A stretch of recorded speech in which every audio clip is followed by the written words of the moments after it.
Good morning, basketball fans. Welcome to another episode of the Upstate Hoops podcast on FingerLakes1.tv. Jim Sinacropi along with Matt Verkey. February is upon us, and that means wrapping up the regular season, deciding league championships, and looking ahead to sectionals. We'll talk all about it this morning, and we'll reveal our updated Girls Super 6 and FL1 Sports Power Rankings straight ahead on the Upstate Hoops podcast. The Upstate Hoops podcast and all our coverage of Wayne Finger Lakes High School basketball is brought to you thanks to the support of Generations Bank, with locations in Auburn, Farmington, Geneva Phelps, Seneca Falls, Union Springs, and Waterloo. Check out their mobile banking app and visit them online at mygenbank.com. And by FLCC, thinking about life after high school, get your degree at Finger Lakes Community College. And Dr. Rod Littlejohn, delivering over 30 years of smiles with style. So good morning, everybody, and good morning, Verk. Welcome back up in the studio. Morning. We were in Clyde, Savannah last night. We got to see a pretty entertaining game between Lions and Clyde, up and down. Clyde ends up winning. Clyde been pretty impressive lately. Yeah, very impressed with Clyde. They really impressed with their depth. I think they made 14 three-pointers last night, and they shot the ball really well. And, they employed full court pressure throughout most of the game and did a good job of doubling Lions' big man. And, I thought their defense was pretty good. And, they had guys who I hadn't really seen do a whole lot, really showed their depth last night. They had a lot of guys in the scoring column and, very balanced. I was talking to Coach Jackson before the game, and, as a guy who's played on a lot of teams or coached, sometimes you just get a bunch of kids and you're not really sure about it, and then it starts to, come together and you really start to feel good about it. And I got that sense from Coach Jackson. Heading into the year, there were some question marks, and he needed some guys to buy in.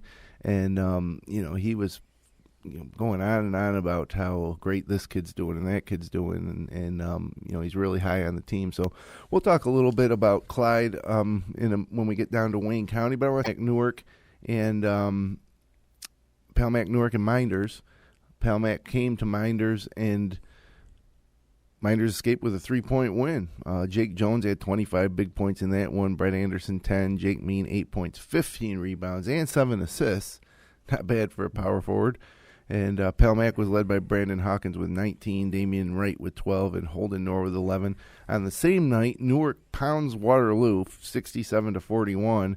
Jose Santel, 21 points and 8 assists. So, if I pull up the standings now where we're currently looking at, there you have it. They're still gridlocked at the top. Minders, Newark, they're not going to play each other. I know that Minders probably has the tougher game of the two remaining when they have to travel to Penn Yan. But it's been a great race, and a lot of these games been decided by just a few points. And Minders, Newark at the top. Yeah, in a lot of gridlock there, but you still got some room for maybe an upset in there. Like you said, Minders has to go to Penn Yan, to Wayne, and they get Mid Lakes at home. So, no gimmies there, obviously. So, and the other teams, they all kind of finished the season the same way, playing some of the same teams. So, it'd be interesting to see if they can hold on between Minders, Minders and Newark, obviously hold on, not get upset, and finish in a tie for the league. And also in the East this week, we had Palmac played last night, actually, against School of the Arts, 89-88. That probably was a fun game to watch. Holden North, 17 points, 4 3-pointers. School of the Arts wins. Christian Simmons from School of the Arts, guy that's really been, lighting up the box score, 33 points, 15 rebounds, 7 assists. Not bad. 1,000th career point scored. What class is School of the Arts, Verk? You know off the top of your head? I'm not sure. I think they're maybe an A. No, they're A2 sure. Actually. They'd be A2? in there with Geneva and Wayne. Okay. So, but yeah, that'd be a tough draw. And then also, Penn Yan beat Wayne in a 38-35 game. That wasn't a halftime score. That was a final. Sean Emerson, 20 points. Tanner Irwin, 13. And Braden Zenilovic had 10 for Wayne. Emerson scores 20 of Penn Yan's 38. Not bad. Yeah. And then Mid Lakes beat Geneva 69-56. Tyler Tyson, 24 points for Geneva. And then it was Kenny DeVay with 16. Bryce Burry, 15. And Justin Hoover, 15. Burry was actually in the crowd at Clyde last night. Came up to watch the game. I like seeing when we do some of these games when we see some of these kids from other teams, sure. heading out to watch a game. It shows, their how much they love the game, I guess. Yep. So, let's kind of look at sectionals now as far as the East teams are concerned. I mean, we could talk about Geneva and Wayne in A2. I think that would be a short conversation. Probably not that great of a chance. But once we get down to B1 and B2, here's where things might get a little interesting. And I can pull this up on the screen right here. Let's look at B1, where we have Penn Yan being the top Wayne Finger Lakes teams point-wise, edging out Newark, which kind of doesn't make sense. But Penn Yan had some big out-of-conference, out-of-league wins. They beat Hornell. Yeah, and Newark played a tough out-of-league schedule there, so they got 4 non-league losses, which is the reason they're a little bit behind Penn Yan right now. And then Palmac right behind them. Mid Lakes, it's 7th and Waterloo down there 2-9. But I'd even like to think Mid Lakes has a shot. But out of all those teams, Verk and B1, who's most likely to make it to the Blue Cross? I like Newark and Palmyra's chances a lot. Right now they're 4-5, so they're both not going to get there unless they play the semis there, obviously. But that's going to be a tough 4-5 matchup if they got to play each other again. They split during the regular season, and then Penn Yan's a team that I saw them play a little bit against Minders. They got some good senior leadership. They got some good sophomores that have been contributing. On the right night, I could see Penn Yan advancing too. And Penn Yan already beat Hornell this year, so that could be a semifinal matchup as well. And Penn Yan might be glad to avoid Newark and Palmyra if things stay this way. Yeah, they'd be pretty lucky actually. Newark dropping down from A2 to B1 this year. You got to think they got a really good chance, but that number 1 seed Livonia is going to be tough to beat. Ricky Allen and point guard C.J. Richardson, they're a really good team. I wouldn't be really surprised if they weren't in the finals. It's just a matter of, if we can get a Wayne Finger Lakes team in there against them. All Finger Lakes East teams here in that bracket B1. If we look now at B2, there you got North Rose Wolcott Cougars at the number 1 seed, and then Minders down at 3, Marcus Whitman out of the West at 6. And there's a lot of talk, Verk, that maybe Minders would prefer to stay at 3 rather than go to 2 because it would avoid a quarterfinal matchup with RCMCS. And if you're a B2 school and you got to play a team like RCMCS in the quarters, that's hard to believe. Yeah, tough matchup. RCMCS, they're 8-10. They've had an up and down season. They're pretty good. I believe they beat Clyde last week. They did, and North Rose beat RCMCS already this year. So you never know. I think Marcus Whitman's a team who we saw, gave North Rose Wolcott a great game last year in the semis as well. They kind of struggled a little bit this year, but they're not a bad team. So either way, there, wherever you fall, and you got to win games to get to the finals. So yeah, it might be nice to avoid RCMCS, but Marcus Whitman is no slouch either.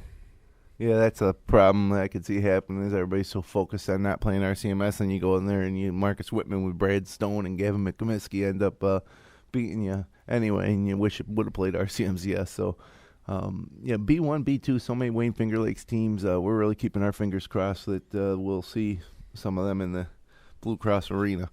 So, heading over to the West, where things are just crazy there. Everybody's got a chance at it still. You got Bloomfield, and pull up this little standings right there. You got Bloomfield, Naples, with 2 losses each in the top spot. Dundee and Whitman just 1 game out, 10-3. And we saw Bloomfield actually play in South Seneca on FL1 Sports this week. And Bloomfield won 41-39. Not many more points than that Penn Yan Wayne game. Lincoln Bachman Lowe had 18 points. Dalton Phillips led Bloomfield with 9. It was definitely not Bloomfield's best game, I think. They really looked bad on offense. Defense was fine. Just snuck one out. And I heard people talking that Bloomfield never plays good in South Seneca, for whatever that's worth. But, if that's any indication of what a first-place team in the Finger Lakes West looks like, then I'm not looking too forward to see many of these teams in sectionals. Yeah, you know, it's tough to judge these other leagues. You know, we saw Lions travel to Bloomfield and get a win, and you know, Lions is 5-10 right now, I believe, or 5-11.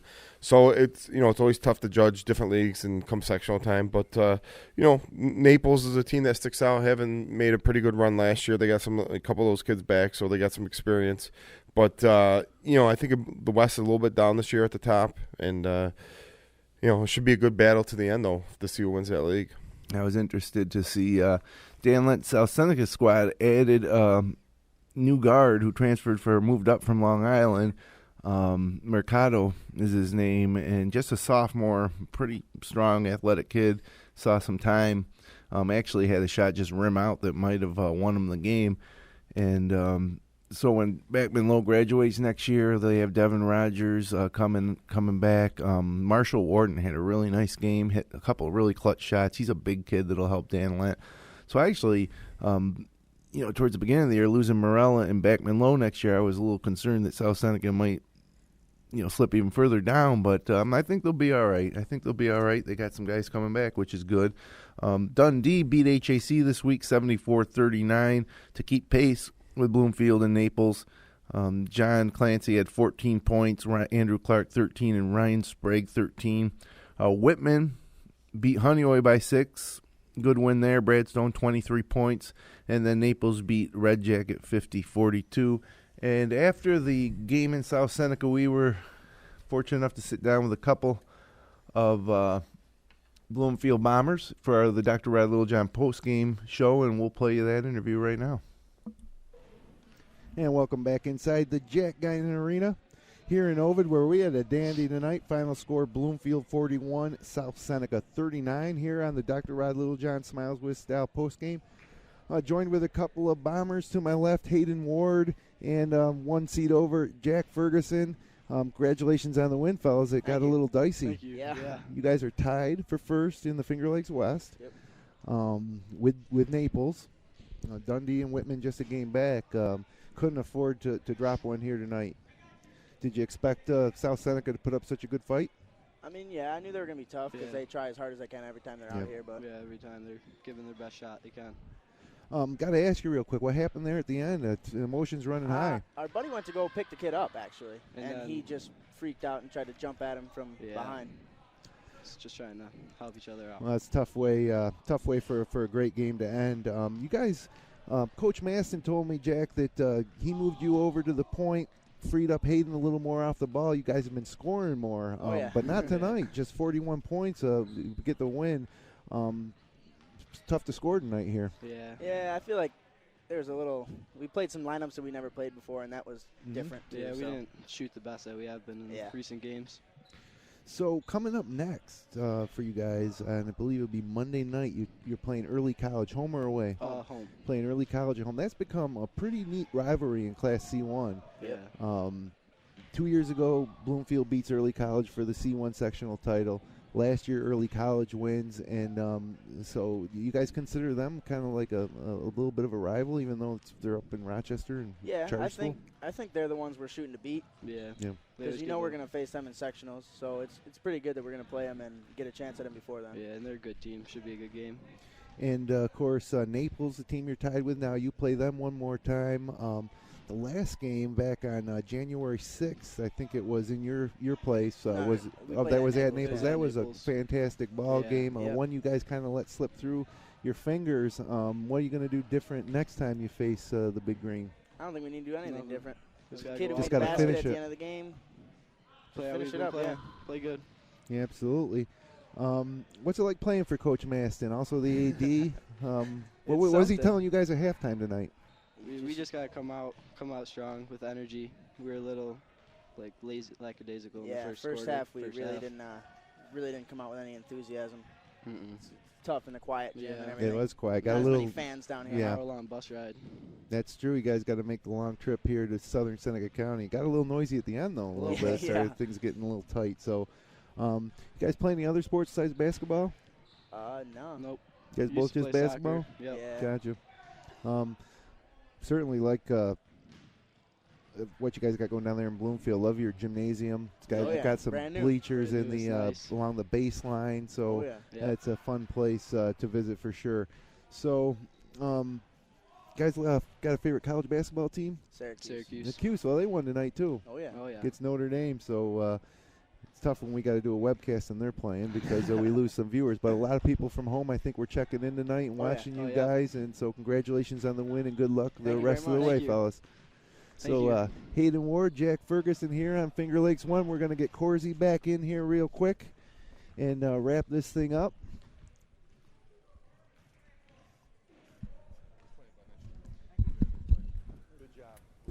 So Hayden Ward and Jack Ferguson of the Bombers there, spending some time on the Dr. Rod Littlejohn post-game show. And, you know, I really don't want to harp too hard on the West, but,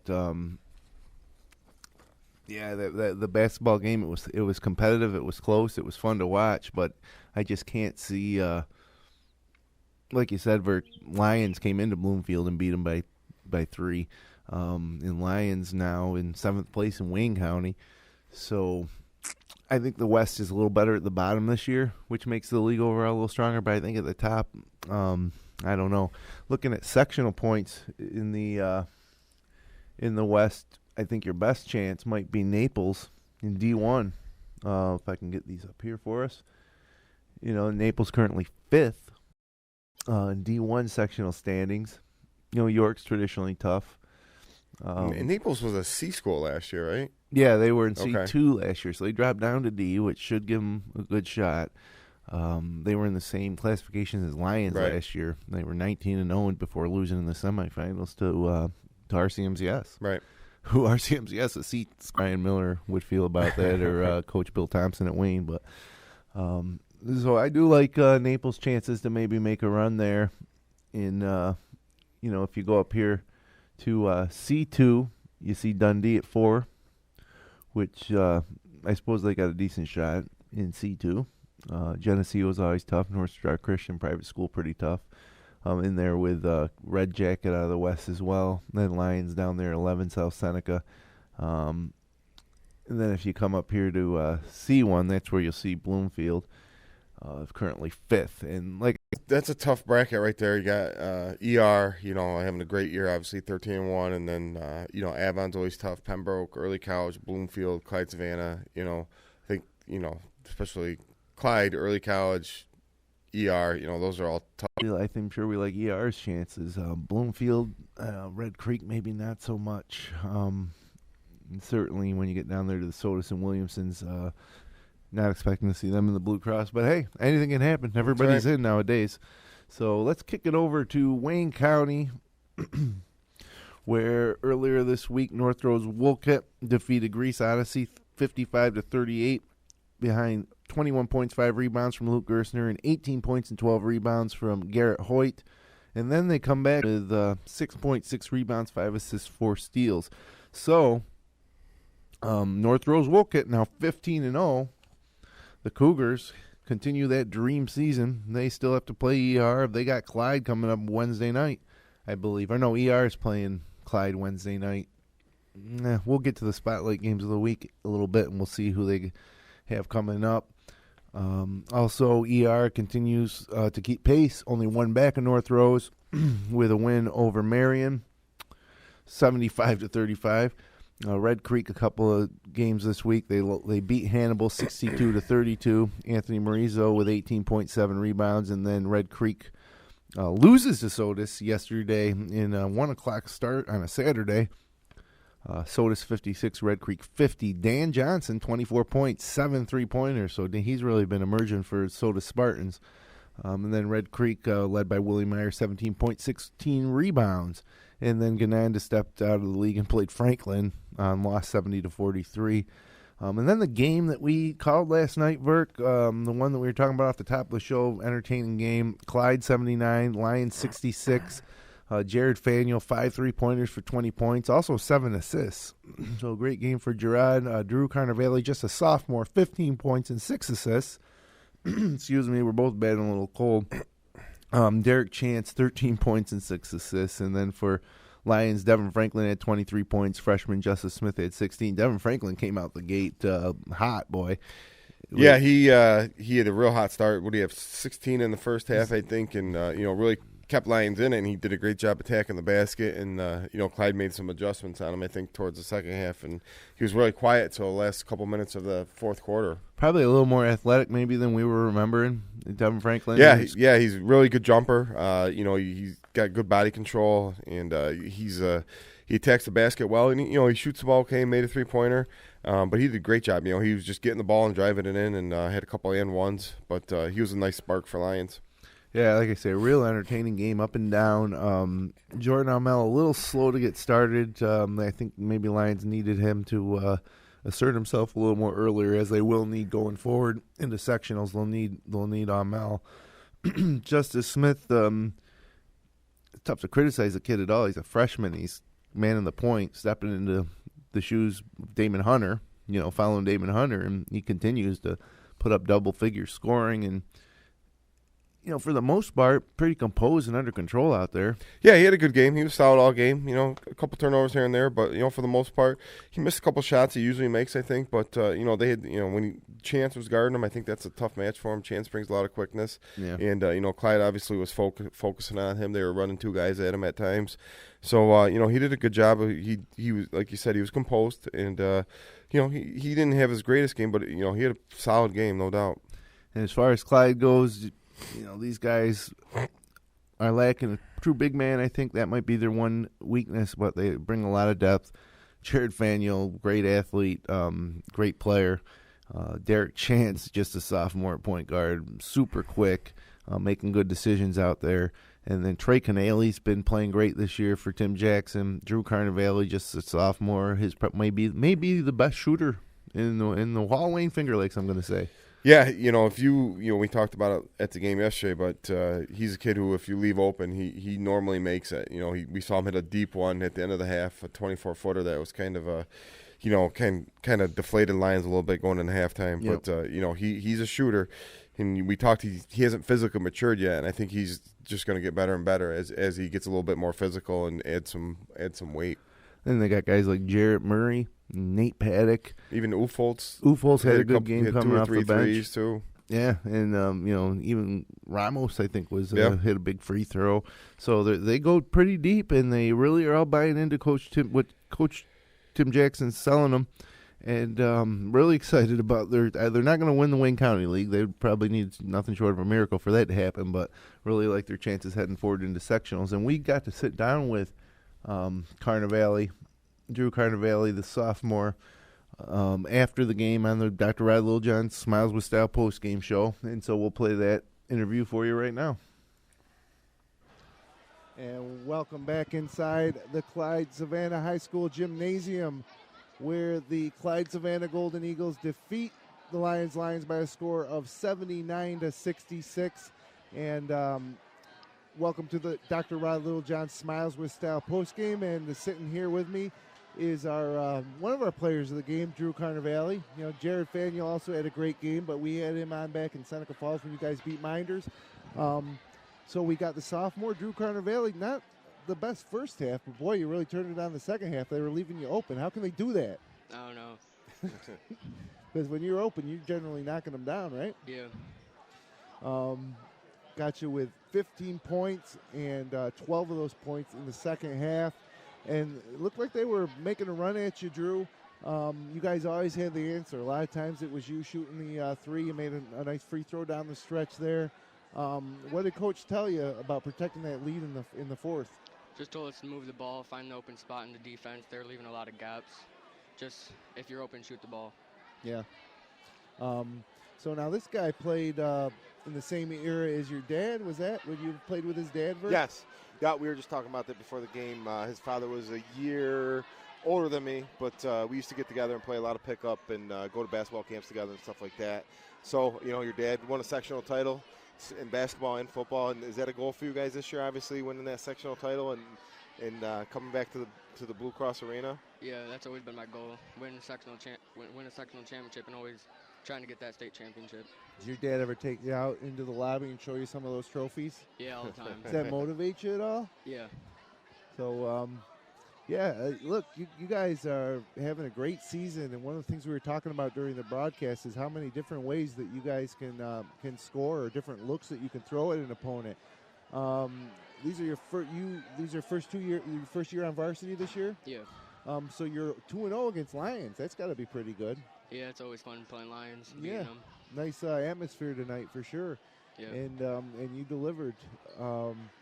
Fellow sophomore Derek Chance had a nice game. So how long have you been playing with Derek? Oh, we've been playing since 4th grade, 3rd grade together. It's got to be fun thinking about what the next couple years might be like here. Yeah. You play any other sports? Yeah, football. Oh, yeah? Mm-hmm. And Derek's the quarterback, right?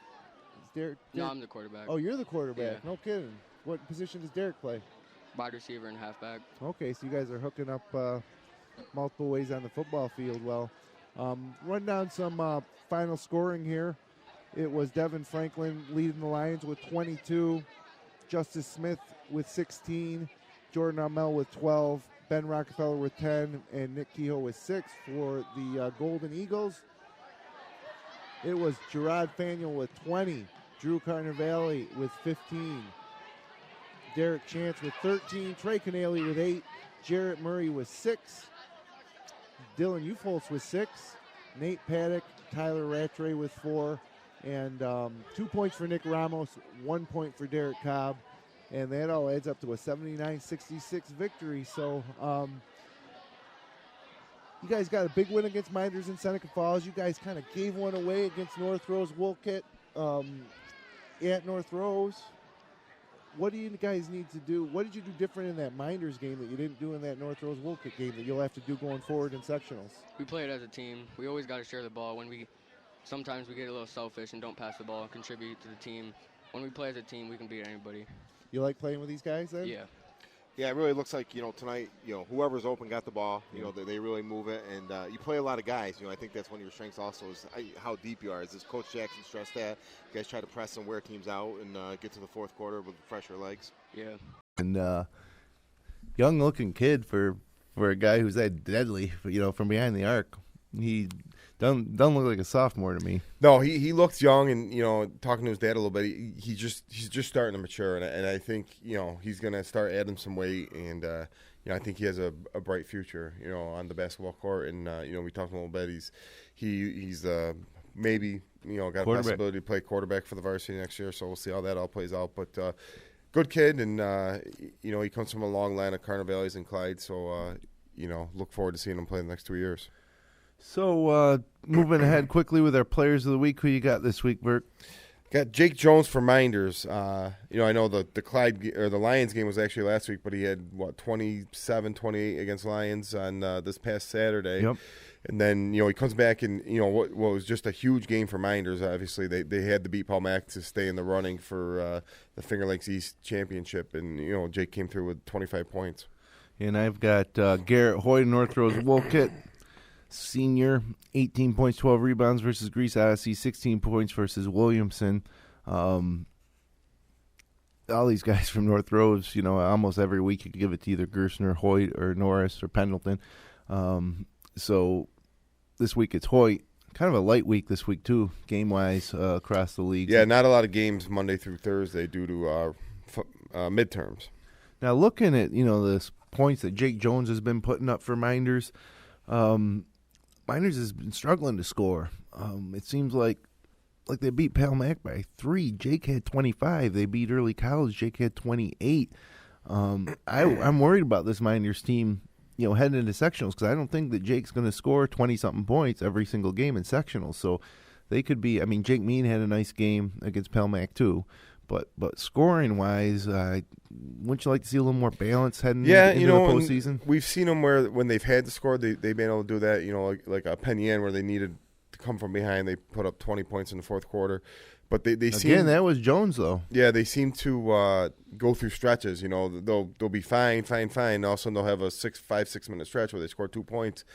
And, that's something that I'm sure they're talking about and that they need to overcome. They need just a little bit more consistency, because we'll see them go down and hit, 4 threes in a row, and then they'll go 5 minutes without a bucket. So, I think that's where you got to get the big guys involved a little bit more and, get the ball. Player of the week this week, and let's kick it over now and take a look at Our updated girls Super 6 poll. No change as to who the top 6 are. A little movement inside.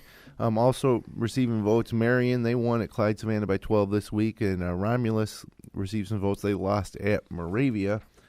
But when we pull up the Super 6 here, you'll see that we've got Bloomfield holding pat at 6.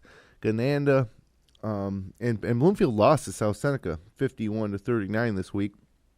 Gananda lost at ER 48-42, but they actually stayed put at 5. They had a big win against Notre Dame 45-32, a team in their classification that they lost to. So I think Gananda's got 2 losses now. That ER loss, the first loss to Notre Dame that they avenged this past week. Minders lost at Palmac. They had to sit a couple of contributors for the first half of that one. Still playing without Heidi Miller, so yeah. Hopefully they'll find out her status here in a little bit. But obviously Coach Anderson would love to get her back here for a stretch run through sectionals. So they were 3 last week. They dropped to 4. South Seneca goes from 4 to 3 with a nice win over Bloomfield, 51-39. Wayne beat Penn Yan by 15. They stay at 2. Geneva beat Mid-Lakes 57-43 this week. They stay at 1. And one real quick video clip here to show you, again, as far as the Super 6 goes, is South Seneca in their gym. They have a pretty cool poster of the girls' team. And so I thought I'd share that with you real quick here. It's pretty cool. Here. This game's moving along pretty good. There's a great shot of some of the artwork here on the walls of the Guine and the 2015-16 South Seneca girls. They look like they mean business. They do mean business. That's a great poster to hang up in the gym. Good for you, South Seneca Lady Falcons. I like that poster.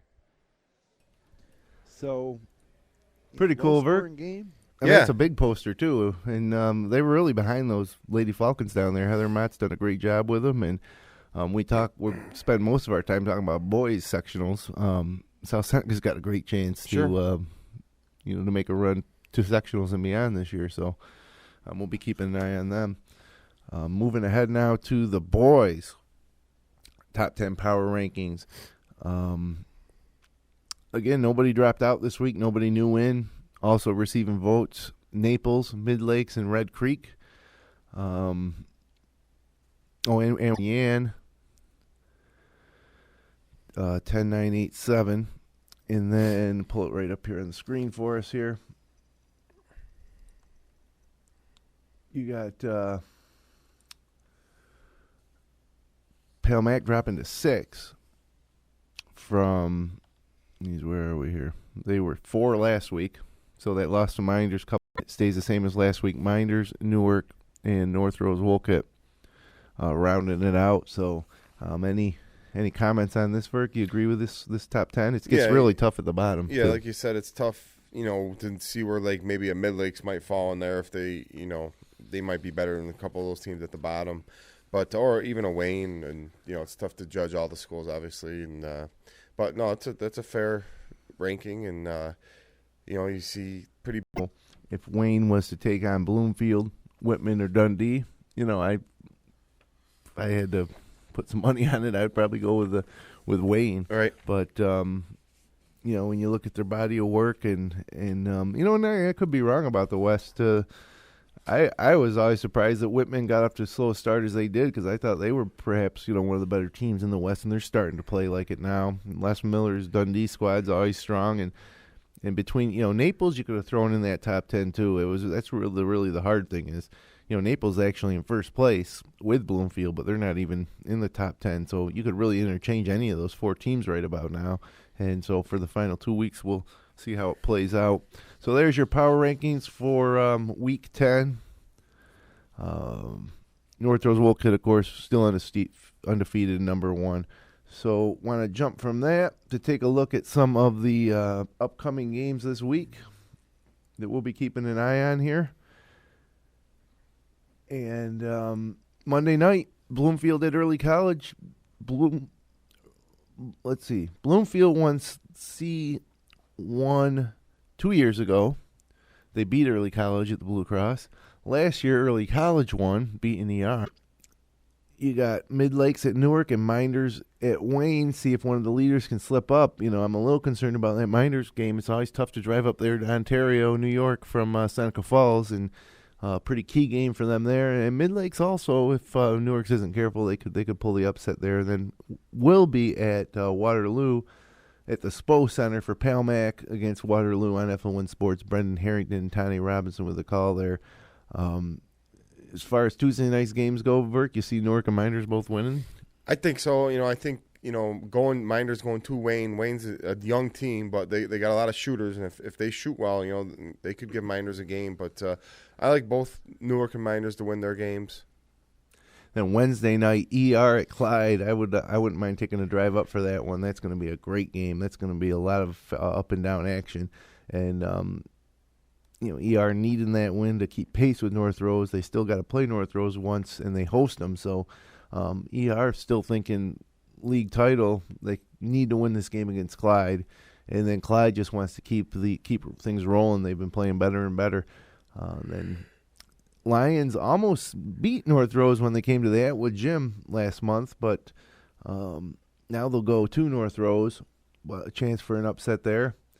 And then big game in the West Wednesday night, Bloomfield at Marcus Whitman. Huge game. If Bloomfield can win that one, they certainly are going to have an inside track at the league title. Marcus Whitman wins it, then they pull to within one game of Naples, and along with they would be tied with Bloomfield and Dundee.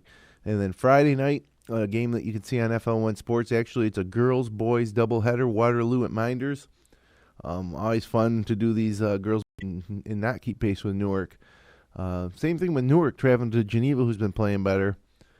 Road game there for the Reds. And then big game in the West, Naples and Dundee. Same type of situation. Dundee needs to win it if they want any hopes of catching Naples or Bloomfield at the top. And Naples needs to win to keep that separation. So a lot of good games, Verk, this week. I think we got this week and next week, and then we're pretty much done. I think the season ends around like the 13th of the month. Yeah, and after this week, then I think the last games are played next Tuesday and Wednesday, and then they tally all the points up, and sectionals will be ready to start. So, whoops, I got the wrong thing there. There we go. Yeah, and as far as our upcoming live webcasts go here on Finger Lakes 1, you've got Tuesday night, Palmac at Waterloo. Friday night, Waterloo at Miners, boys-girl doubleheader, girls at 6, boys at 8. And then we're flex scheduled this last one. Not 100% sure this will be the one we're doing, but right now this is what we got. Sodas at North Rose be the last home league game for that great group of seniors at North Rose Wolcott, and so we'd definitely like to be there. Also considering Wayne at Newark or Geneva at Waterloo. But we're leaning this way here. We're going to give Kathy Hoyt a call over at North Rose on Monday and see if they'll be willing to accommodate us for that one, and I have a feeling they will. So, yeah, it's a great week. We're getting down to it, and the most exciting part for me is that as we close out this regular season, we're going to start to see some of these matchups and sectionals. We're going to see where and when they're playing. We're going to pick and choose what games we're going to go do, and there's nothing like the postseason. And when the postseason is over, it'll be almost time to golf again. So, and we'll be heading to Myrtle Beach. Yeah. Soon. So, yeah, great time of year. And I want to thank everybody for joining us here on Sunday morning for the Upstate Hoops podcast on Finger Lakes 1 TV. Be sure to subscribe on YouTube, iTunes, or Stitcher.com. And we'll see you back here next Sunday. Check out the front page of FingerLakes1.com for a live webcast start time. Until then, for my co-host, Matt Verkey, I'm Jim Sinacropi. Have a great week, everybody.